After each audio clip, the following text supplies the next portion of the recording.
오늘은 4월 26일, 4월의 마지막 주 주일입니다. 곧 5월이 되면 여러분들 이제 학교에 나갈 수 있게 될 텐데 그때가 되면은 교회에도 다시 나올 수 있게 될 것 같습니다. 그때까지 기쁨으로 기다리며 기도하는 저와 여러분이 되었으면 좋겠습니다.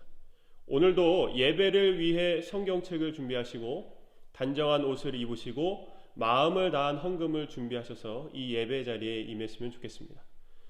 어른 예배 영상을 통해 찬송과 기도 함께 하시고 또 전도사님의 설교 영상을 들은 뒤에 부모님과 함께 헌금 시간 함께 하고 담임 목사님의 축도로 예배를 마치면 되겠습니다. 그러면 기도하고 함께 말씀 나누도록 하겠습니다. 사랑이 많으신 하나님, 주님의 은혜에 감사를 드립니다. 오늘도 이 주일이 되어 아버지께 또 이렇게 영상으로 남아 예배를 드릴 수 있게 하심에 감사를 드립니다. 항상 하나님의 말씀만이 우리의 생명을 살리오니 주님의 말씀을 듣는 이 자리에 우리의 마음을 다 바쳐 나오는 우리 모든 어린이들 다 될 수 있게 하나님 도와주시고, 또 주님께서 오늘 들려주신 말씀을 통해 우리가 조금이라도 깨닫고 돌아가는 아버지 시간 되어서 아버지 하나님, 주님께서 오늘 주시는 말씀을 통해 또 일주일을 살아가는 힘을 얻게 하여 주시고, 또한 일주일을 살아감에 있어서 주님의 말씀이 우리에게 빠져서 아버지 하나님, 우리가 정말 주님의 자녀답지 않은 모습으로 살아가는 것이 아니라 그 말씀에 힘입어 누가 봐도 하나님의 자녀다운 모습으로 살아갈 수 있는 우리 모든 학생들 다 되어질 수 있도록 주여 인도하여 주시옵소서. 이 시간 주님께서 함께하여 주시고 사탄이 우리의 마음을 흔들 아버지 모든 유혹들을 다 제거하여 주셔서 온전히 하나님께만 집중하는 시간 될 수 있도록 주여 인도하여 주시옵소서. 감사드리며 예수님의 이름으로 기도드립니다. 아멘. 오늘 하나님께서 우리에게 주시는 말씀은 예레미야 애가 3장 33절 말씀입니다. 예레미야 애가 3장 33절 말씀입니다. 한 절이니까 제가 읽도록 하겠습니다. 주께서 인생으로 고생하게 하시며 근심하게 하심은 본심이 아니시로다. 아멘. 우리가 지난 몇 주째 고난에 대해서 얘기를 해오고 있습니다. 고난에 대한 설교는 사실 모든 사람 마음에 부담을 주는 설교인데요, 어른들에게는 그렇게 별로 듣고 싶지 않은 설교이고 어린이 여러분들에게는 어려운 설교 내용입니다. 하지만 계속해서 몇 주째 얘기해온 바대로라면 고난에 대한 설교는 우리에게 참으로 필요하고 고난을 당하기 전에 준비할 수 있게 해줍니다. 고난에 대한 설교는 언제나 필요한 것이지만 평안한 삶을 그동안 살아왔던 우리에게 자주 들려지지 않았던 설교였던 만큼 지금 고난을 당하고 있는 이러한 때에 이 고난의 설교가 계속해서 들려져야 할 것입니다. 이것은 사실 성경에서도 그 모습이 나타나 있음을 보게 됩니다. 오늘 우리가 함께 나눌 예레미야 애가 말씀은 바로 그 앞의 책인 예레미야서와 함께 예레미야 선지자가 쓴 책입니다. 예레미야 선지자가 특별히 이 애가라는 책을 따로 쓴 것은 이 애가라는 그 제목을 통해 우리가 잘 알 수가 있습니다. 애가라는 것은요, 슬픈 마음을 노래하다라는 뜻인데요, 상황이 얼마나 슬펐기에 이 책 한 권을, 짧지만 이 책 한 권을 이 책 한 권 전체를 슬픈 마음으로 써 내려갈 수 있었을까요? 예레미야 선지자의 이 슬픔은 바로 이스라엘이 지금 이 말씀에서 당하고 있는 고난 때문이었습니다. 고난을 당한 이스라엘을 바라보며 하나님의 마음으로 이 책을 써 내려간 것입니다. 그래서 이 책은 당시 고난을 당하고 있는 이스라엘 사람들에게 이스라엘을 향한 하나님의 마음이 지금 그 마음이 진노 가운데 있다라는 것과 이러한 하나님께 회개를 구하고 주의 자비를 구하는 기도를 하면서 하나님이 회복하실 날을 기다리라라는 이러한 내용을 담고 있습니다. 말씀에서의 이 이스라엘의 상황은 지금 나라가 멸망한 상황입니다. 나라가 망한 상황이라는 거죠. 하나님을 섬기는 하나님의 백성이 하나님께 죄를 지어 결국 그 죄가 너무나 커져서 나라가 망하게 되는 지경까지 오게 된 것입니다. 자신들이 하나님께 지은 죄는 생각지도 않고 하나님이 우리를 지켜주시니, 우리는 하나님의 백성이니까 하나님이 우리를 지켜주시니 옆에 나라는 망했어도 결코 우리나라만큼은 망하지 않을 것이라며 착각하며 지금 살고 있었던 것입니다. 하나님은 예레미야 선지자를 통해 나라가 망하게 될 것이니 회개하라고, 저 쳐들어오는 적군에게 항복하라고 말했지만 이스라엘 왕은 하나님은 그러한 분이 아니다. 하나님은 이 나라를 망하게 하시는 분도 아니고 적군에게 항복하라고 말씀하시는 분도 아니라고 하며 죄 때문에 눈과 귀가 가려져 하나님의 말씀을 제대로 듣지 않았던 것입니다. 그렇게 결국 이스라엘은 망하게 되었지만 하나님은 자신이 선택한 자신의 백성들을 결코 버리지 않은 분이시기에 예레미야 선지자의 글을 통해 너희를 버리지 않겠다, 너희를 다시 회복시켜 주겠다라고 지금 말씀하고 계신 것을 볼 수가 있게 됩니다. 자신들의 죄로 인해 나라가 망하는 고난을 겪게 되었지만 70년 뒤에 다시 이 이스라엘 땅으로 돌아오게 해주시겠다는 그러한 예언을 주셨습니다. 여러분, 나라가 많은 것보다 더 큰 고난이 있을까요? 내 나라, 내가 살고 있는 이 집, 고향이 없어진다고 한번 생각해 보십시오.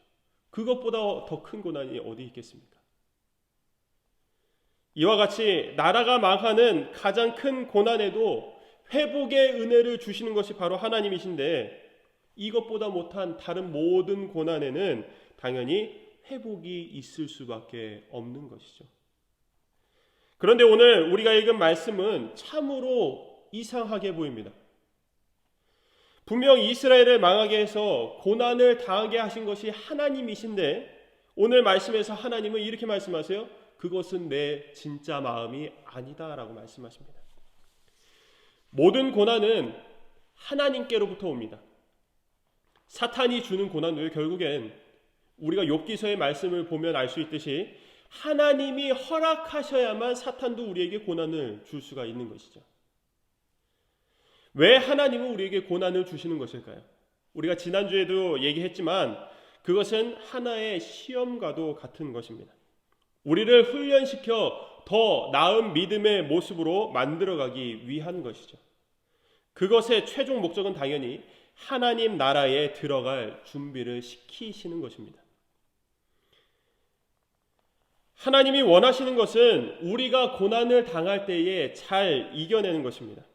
하나님은 분명 우리가 견뎌낼 수 있는 고난만 주시는 분이시기에 그 고난을 주실 때 우리가 고생하고 근심하는 것을 원하지 않는다는 것이죠.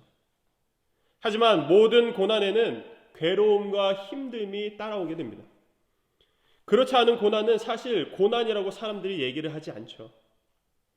그런데 사실 여러분 잘 생각해 보세요. 우리가 당하는 고난 중에는 고난이 아닌 것처럼 지나가는 고난도 분명히 있다는 것을 알게 됩니다. 모든 고난이 다 힘들고 어려운 것이 아니에요.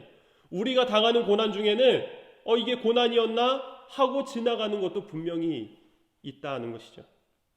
하나님은 바로 모든 고난을 내 삶을 하나님께 맡겨 이러한 모든 고난을 이와 같이 아무것도 이게 고난이었나 하는 착각이 들 정도로 아무것도 아닌 것처럼 지나갔으면 좋겠다고 생각하는 것이 바로 하나님이 고난을 주실 때 갖는 생각이라는 겁니다. 지금 우리가 겪고 있는 코로나요. 이 코로나도 하나님께서 주셨습니다. 분명 우리가 헤아릴 수 없는 하나님의 뜻이 있겠지만은 코로나가 하나님께로부터 왔음을 우리는 아니라고 말할 수가 없는 것입니다. 만약 코로나가 하나님께서 주신 재앙이 아니라고 말한다면 이 땅을 지금 하나님께서 다스리고 계시지 않다고 말하는 것과 다르지 않다라는 것이죠. 만물의 주관자 되시는 하나님께서 분명한 뜻이 있으셔서 행한 일을 우리 마음에 맞지 않다고 해서 하나님의 뜻이 아니라고 하는 것은 어리석은 사람들의 생각일 뿐입니다.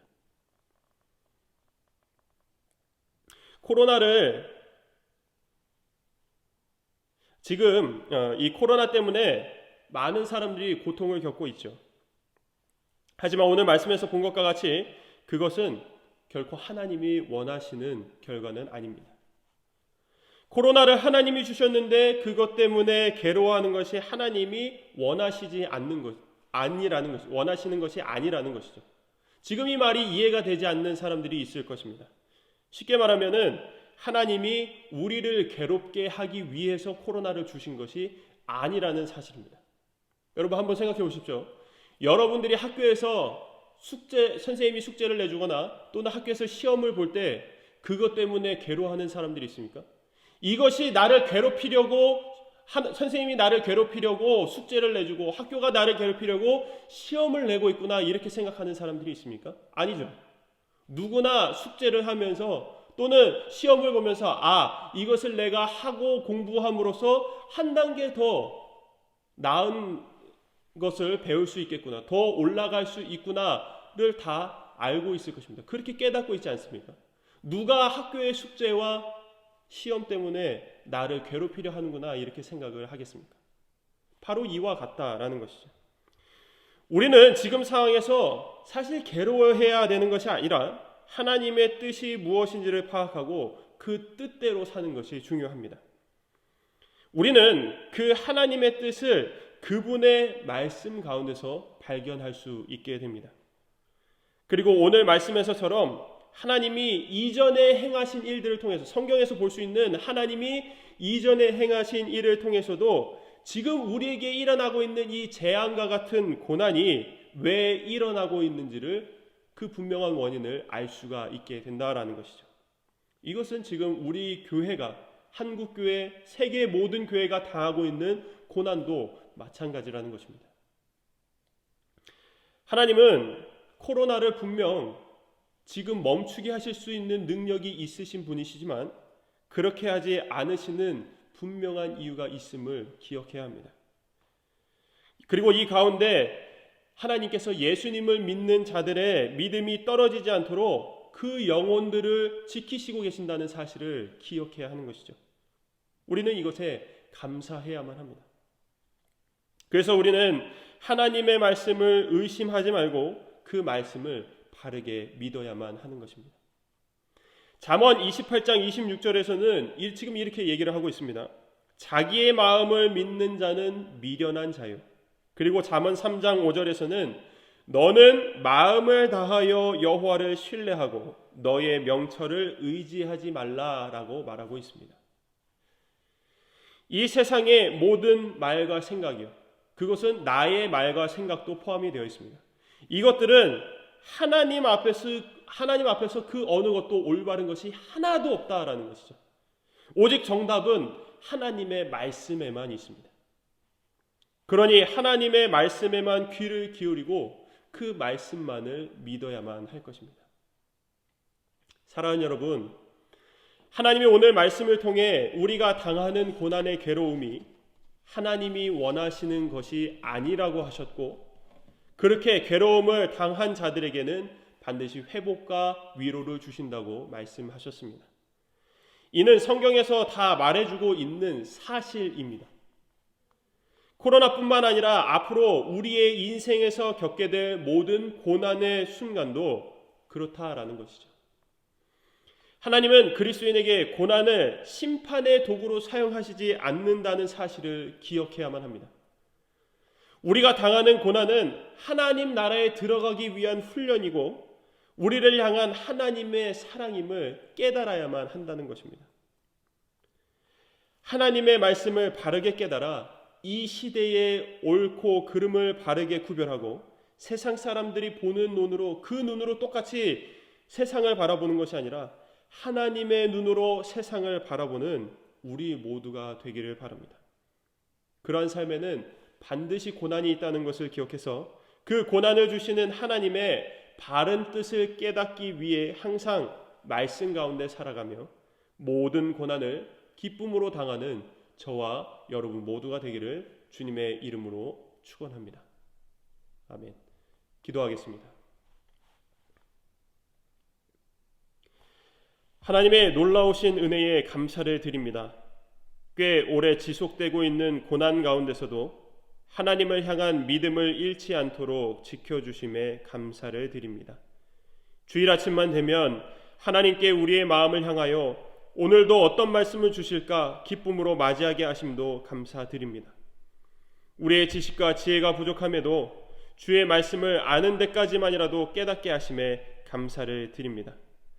우리가 당하는 고난은 반드시 끝이 있고 그 끝을 내시는 분은 하나님이시기에 오직 주님을 의지하며 이 고난을 지내봅니다.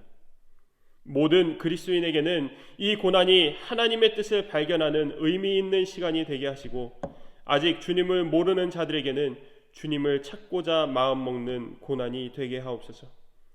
하나님, 우리는 이 고난을 기쁨으로 당하지만 혹시나 이 고난에 넘어져 주님을 원망하는 사람이 있지는 않을까 염려하오니 그러한 자들에게 더 큰 은혜를 깨닫게 하옵소서. 코로나가 멈춰지는 때를 소망해보며 그날을 허락하실 하나님만을 의지하고 그때까지 겸손과 순종의 모습으로 살아가는 저희가 되게 하옵소서. 괴로워하는 자들을 위해 치료약을 개발할 지혜를 연구원들에게 허락하시고 주님의 그 은혜가 세상 모든 사람에게 미치는 은혜가 되게 하옵소서. 오늘부터 어른 예배가 회복되어 다시금 예배를 사랑하고 기다리던 사람들에게 말씀의 은혜가 주어집니다. 영상 예배로도 은혜를 주셨지만 현장에서 직접 들은 말씀의 은혜는 더욱 클 줄로 생각되오니 그 깨달음의 은혜가 삶에서 나타나게 하옵시고 고난에 괴로워하는 자들에게 복된 소식이 되게 하옵소서.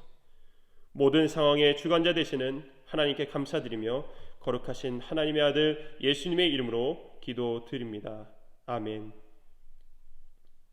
설교를 마쳤습니다. 계속해서 헌금 시간 함께 하시고 담임 목사님의 축도로 예배를 마치면 되겠습니다.